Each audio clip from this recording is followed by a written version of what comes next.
বড় ছেলেটার কপালে অনুষ্ঠান আছে কিনা আল্লাহ জানে, এর মধ্যে আবার ছোটটা বিয়ে করে ফেলেছে। ওর বিয়ে হতেই তো কষ্ট হবে।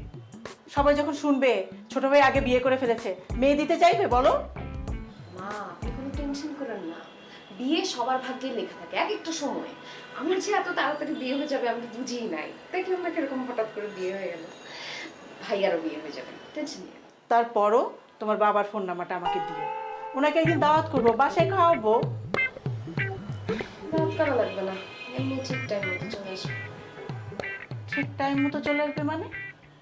মানে ওই পুড়ে যাইতেছে, তরকারি পুড়ে যাচ্ছে। নিশ্চয়ই মেয়েটার মধ্যে একটা ঝামেলা আছে।